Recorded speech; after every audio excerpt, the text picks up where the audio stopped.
Bienvenidos a Club de Prensa en NTN 24. Transmitimos desde Washington, a 3 cuadras de la Casa Blanca, y al final de este programa ustedes lo pueden encontrar completo, pueden encontrar a partes en nuestra página de Facebook, también por nuestra cuenta de Twitter, y el audio, el podcast, lo pueden escuchar en SoundCloud. Les doy la bienvenida hoy a los invitados a Club de Prensa. En primer lugar, la periodista española, corresponsal de Mediaset, Dori Toribio. Bienvenida a esta mesa como siempre. Gracias, Juan Carlos. Juan Carlos Hidalgo, investigador costarricense del Cato Institute, un centro de análisis muy conocido aquí en Washington. Bienvenido también. Buenos días. Y Muni Jensen, analista política de Club de Prensa. Bienvenida a esta casa. Gracias. Y el primer asunto, Dori, tiene que ver con una polémica que se ha suscitado en Chile, muy seria, porque se ha descubierto en las últimas horas, y lo cuenta el diario El Mercurio de Santiago, que una niña de 11 años que vive en Villarrica, en la región de la Araucanía, lleva 5 meses embarazada como consecuencia de las repetidas violaciones, abusos sexuales de su padrastro, un hombre de poco más de 40 años que está detenido. Esto además ha desatado nuevamente el debate público en Chile sobre si debería legalizarse por lo menos en algunas causales el aborto.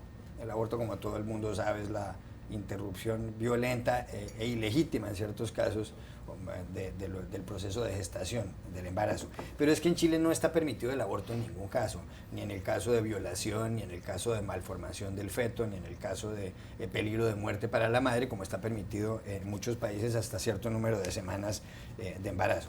Michelle Bachelet, la presidenta, había dicho que va a impulsar esta ley y ahora se está volviendo a hablar del asunto, pero el problema es que si se llegara a aprobar la ley, pues no cobijaría el caso de esta niña, repito, 11 años, 5 meses de embarazo, ya lleva muchos meses de embarazo. ¿Qué puede ocurrir en un país de estos? ¿Qué se puede hacer? ¿Qué solución se le puede dar a un caso tan aberrante y tan dramático? Lo primero es perder miedo a la despenalización del aborto en estos 3 supuestos, que es algo que se hace en muchísimos países donde incluso el aborto es ilegal.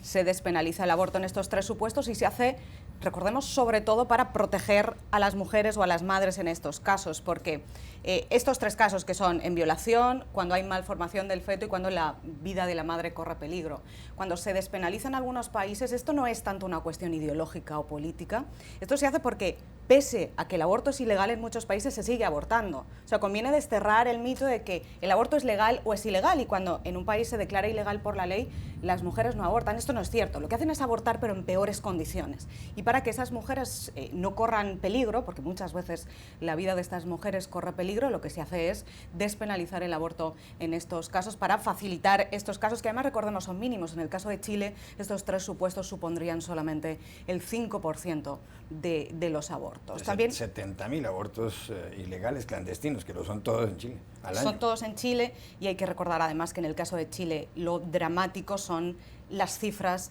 de la violencia sexual, que son terroríficas. Dicen las cifras del gobierno que el 66% de las embarazadas por violación son menores, y de ese 66% el 11% son menores de 12 años, y el 90% de los casos de violación son a manos de familiares o de conocidos. Lo que está de fondo en todo esto es la violencia sexual en Chile. Y además, a mí siempre me gusta recordar en todos estos casos, cuando los debates sobre la violación se vuelven demasiado políticos, ¿no? Cuando cada ala lo utiliza para su bien. Aquí no gana nadie. Y en este caso tenemos a una niña de 11 años que ha sido violada repetidamente por su padrastro, que ya ha pasado por un infierno, porque ya no es solo quedarte embarazada después de una violación, es tener que someterte al juicio de toda una sociedad de si lo que haces tú está bien o está mal, y convertirte todavía más en el objeto de las críticas cuando tú no has hecho nada. Y en el caso de que se someta a un aborto, si es que al final acabará solucionándose este asunto legal en Chile, esto tampoco, es decir, esto también sería un mal trago para una niña. Al final aquí ninguna situación es buena y ninguna solución es buena. De acuerdo con Dori en que, en primer lugar, pobre niña, no solamente por tener un embarazo indeseado a los 11 años, sino por haberse sometido a una tortura durante tanto tiempo, y es un caso que no es solamente en Chile, sino en América Latina. Me atrevo a decir que es uno de los problemas de los que muy poca gente habla, y es el abuso sexual dentro de las familias y los grupos familiares. Lo sorprendente es que Chile, que para muchos parece un país progresista, con unas leyes, digamos, que vienen desde la izquierda, con una presidenta mujer, tenga, junto con Paraguay, las leyes más regresivas, más más prohibitivas con respecto al aborto en toda América Latina. Eso contrasta con Brasil, en donde esos 3 supuestos, el de riesgo a la madre, violación y malformación del feto, en ese caso es legal abortar. En México, donde en algunos estados también hay algún tipo de libertad, y en Argentina, donde a pesar de que Cristina Kirchner durante años se opuso por su ser católica y tal, hay algunas disposiciones que limitan o permiten en casos excesivos, pues en unos casos excepcionales. Lo que también despierta esta situación es el debate sobre el uso de los anticonceptivos y cómo se enseña y cómo se regula el uso de los anticonceptivos, especialmente en América Latina, que es una región tan católica, un tema que hasta el Papa Francisco ha dicho que en alguna forma dice que no es un mal absoluto y ha abierto el debate para tener esa conversación. Ojalá. Juan Carlos Hidalgo. Sí, bueno, el aborto terapéutico efectivamente es permitido en la gran mayoría de los países latinoamericanos, no es una cuestión ideológica, estoy de acuerdo con Dori, o sea, incluso la gente que estamos por lo general en contra del aborto, admitimos estas circunstancias en donde debería practicarse, cuando peligra la vida de la madre, cuando hay una malformación congénita que de por sí condena la vida del feto. Y bueno, el caso de violación es un poco más polémico, puesto que ahí la viabilidad de la vida no está en juego, pero también está todas las circunstancias bajo las cuales ocurrió la concepción, que fue una situación de agresión contra la mujer. Sin embargo, tenemos que admitir que incluso si esa ley estuviera en vigencia en este momento en Chile, no aplicaría para este caso. Y es que este caso es particularmente difícil porque hay 5 meses de gestación. Usualmente las leyes del aborto en la mayoría, incluso los países, aplican para los primeros 3 meses. Ya 5 meses es un proceso de donde hay un feto, ya hay un bebé avanzado en el vientre, y es muy poca gente la que estaría de acuerdo con un aborto en circunstancias normales a los 5 meses, y en este caso entonces donde hay una gran discusión ética, hay una gran discusión médica que nos escapa para muchos. Lo que pasa es que la discusión no es ética ni médica en este caso, sino más política que cualquier cosa. Lo cual debería ser ética y médica. Sí. Ahora bien, esto me recuerda muchísimo el caso que discutimos también de Chile hace unos meses acá, de aquella muchacha, aquella niña, creo que tenía 11 también años o 14 años, no recuerdo exactamente, que tenía una enfermedad fatal, que la iba a condenar a muerte, eventualmente murió, sí. Pero que estaba pidiéndole a la presidenta Bachelet que por favor le permitiera la eutanasia. Bueno, incluso quienes estamos a favor de la eutanasia tenemos algún tipo de resquemores con el hecho de practicar eutanasia en niños, que ese era el caso de esta joven, de esta niña en particular en Chile. Así que son casos muy difíciles que escapan de un simple blanco y negro. En Chile hay polémica y en Colombia hay polémica, y aquí hay que tal vez narrar la historia un poco cronológicamente y muy brevemente. En el año 2014, un estudiante de colegio llamado Sergio Urrego se quitó la vida porque era homosexual y había sido objeto de discriminación, de bullying, como dicen en inglés, de matoneo, como dicen en Colombia, por parte de sus compañeros de colegio. La madre de Sergio Urrego fue a la Corte Constitucional, interpuso una tutela y la Corte dictó una sentencia señalando que debería haber un cambio, o podría haber un cambio en los manuales de convivencia en los colegios para que hubiera respeto por los homosexuales, por los niños gays, por los niños de las minorías. En los últimos días se supo que había unas cartillas, unos manuales de convivencia que habían llegado a algunos colegios, elaborados por unos contratos del Ministerio de Educación. La ministra de Educación en Colombia se llama Gina Parodi. Esto añade otro ingrediente a la discusión. La ministra Gina Parodi es lesbiana, es homosexual, públicamente conocido, ha sido compañera incluso de otra integrante del gabinete del presidente Santos, y es una mujer muy, muy preparada, graduada incluso en la Universidad de Harvard.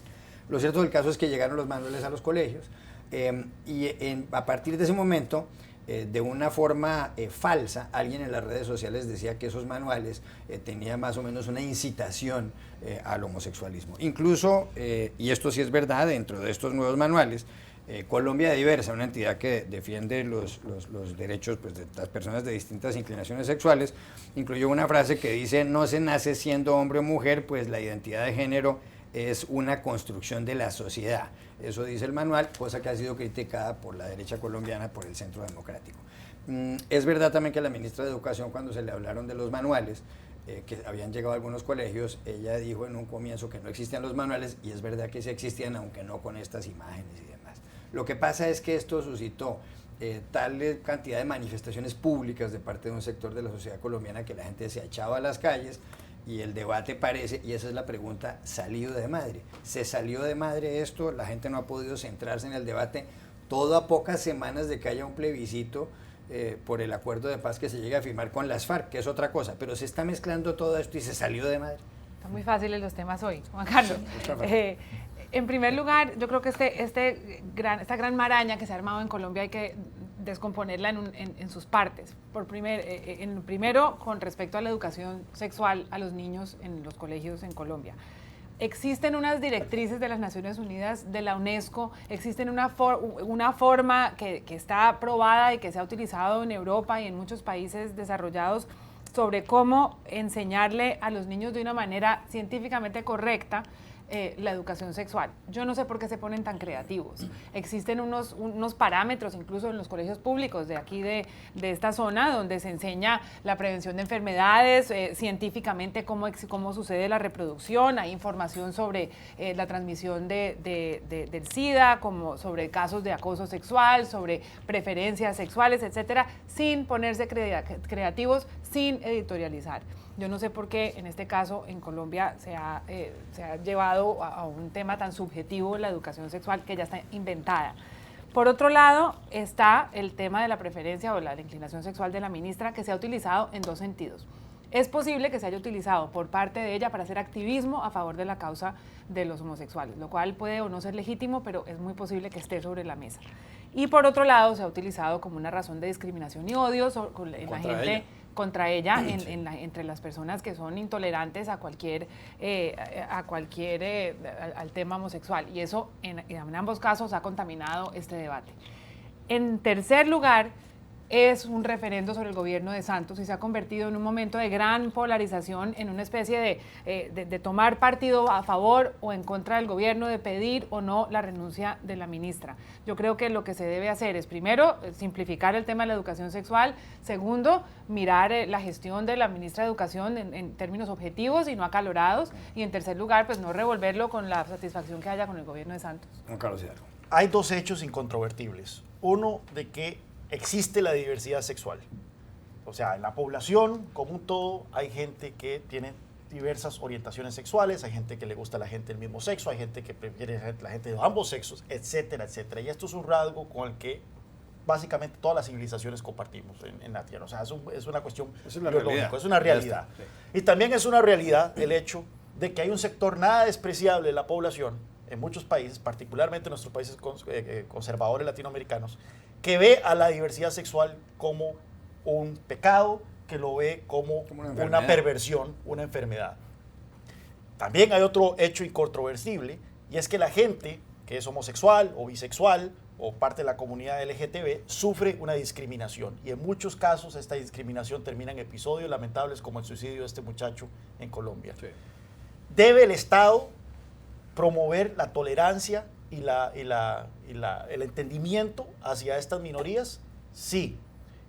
¿Van a reaccionar estos grupos conservadores a una campaña en este sentido?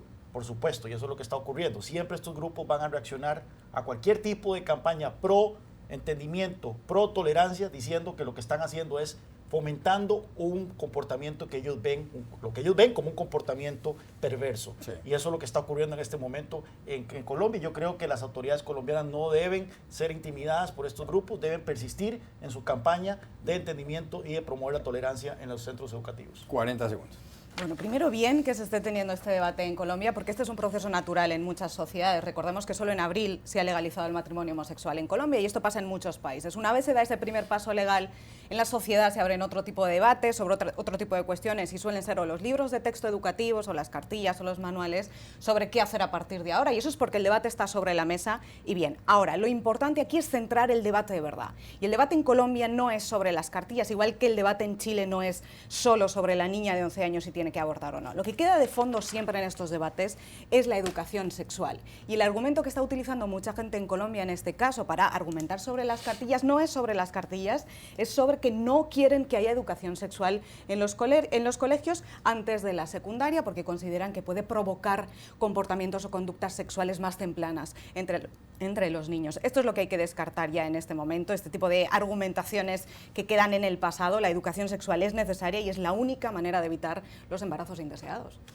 Ya regresamos a Club de Prensa. Volvemos a Club de Prensa en NTN 24 desde Washington. Juan Carlos, en las últimas horas la página Radar Online publicó un video de Malia Obama, la hija mayor del presidente de Estados Unidos, Barack Obama. Ella tiene 18 años, ha sido aceptada en la Universidad de Harvard, donde va a empezar a estudiar en el otoño del año entrante, en septiembre del año entrante.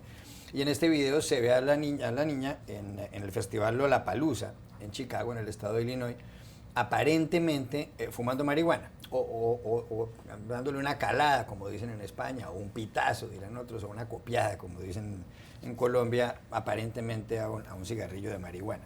Es legal en el estado de Illinois que una persona pueda fumar marihuana, y aparecen unas compañeras ahí. Hace unos días ella había aparecido incluso en otro video, pues bailando como cualquier adolescente. Aquí la pregunta es, y el presidente Obama ha dicho que la marihuana es menos dañina que el alcohol, cosa que aparentemente está demostrada en los estudios, y él ha confesado, ha dicho que él fumó marihuana en su juventud y tal. La pregunta es, ¿esto es grave o no es grave? ¿Debería un país de esto pensar que es grave que aparezca la hija del presidente en esto, o es normal y es la vida privada de una niña como adolescente como cualquier otra? No es grave, no debería ser ilegal y demuestra la gran hipocresía que hay en gran parte de la sociedad estadounidense. Ahí tenemos a Michael Phelps ganando su 20ª medalla de oro, y hace unos años fue también capturado en unas imágenes fumando marihuana.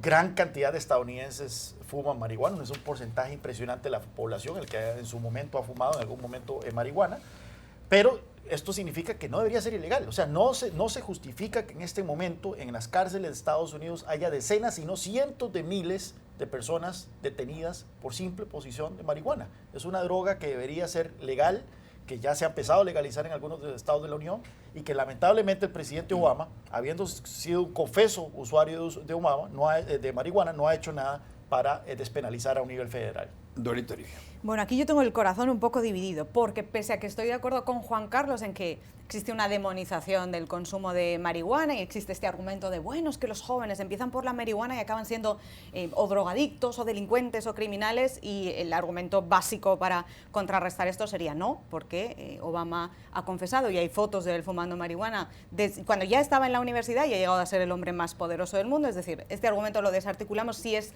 con este argumento con el que se está criticando a Malia Obama. Ahora bien, es la hija del presidente de Estados Unidos y esto va con el cargo, y esto es precisamente uno de los puntos más importantes que los políticos estadounidenses se piensan bien a la hora de presentarse a unas elecciones a la Casa Blanca, y es el escrutinio al que se va a someter a toda la familia, empezando por las dos hijas, que en este caso son dos hijas muy jóvenes. Esto es algo que hay que pensarse muy bien, porque esto es algo que va a pasar, y lamentablemente van a ser muy criticadas por cosas que hagan algunas veces que no tienen ninguna importancia, como cuando la semana pasada vimos el vídeo de la hija mayor de Obama bailando en un festival, como es normal, y porque es una chica de 17 años, pero claro, también vamos a ver algún comportamiento ilegal como este, y en este caso hay que tener cuidado, porque son las hijas del presidente y esto, digamos que va con el cargo. Claro. ¿Es grave o no es grave que la hija de Obama aparentemente haya fumado marihuana? Y repito, en el estado de Illinois es legal que uno... Yo no tengo el corazón dividido, me parece mal hecho de Malia, por varias razones, y me parece que la excusa de que el presidente Obama también lo hacía no es una excusa válida. El presidente Obama fuma cigarrillo y no se murió de cáncer de pulmón como se muere tanta gente que fuma cigarrillo. Entonces ese es un mensaje para los fumadores de cigarrillo que fumen tranquilos. Michael Phelps manejó borracho. Es un mensaje que si Michael Phelps llegó a los Olímpicos, entonces manejar borracho está bien. Eso no me parece que es una defensa legítima. Que haya necesidad de despenalizar la marihuana es otro debate. Ella es una niña que no es una niña normal de 17 años, es una niña que anda, 18. bueno, de 18, anda con el servicio secreto, es inmensamente privilegiada. No creo que los señores de Harvard hayan tapado el nombre y visto solamente su currículum a la hora de aceptarla. Con esos privilegios vienen unas obligaciones que ella no está cumpliendo. Ya regresamos a Club de Prensa. Volvemos a Club de Prensa en NTN 24 desde Washington para despedirnos porque se acabó el tiempo. Gracias Dori Toribio, Juan Carlos Hidalgo y Muni Jensen, y a ustedes los espero mañana nuevamente en Club de Prensa.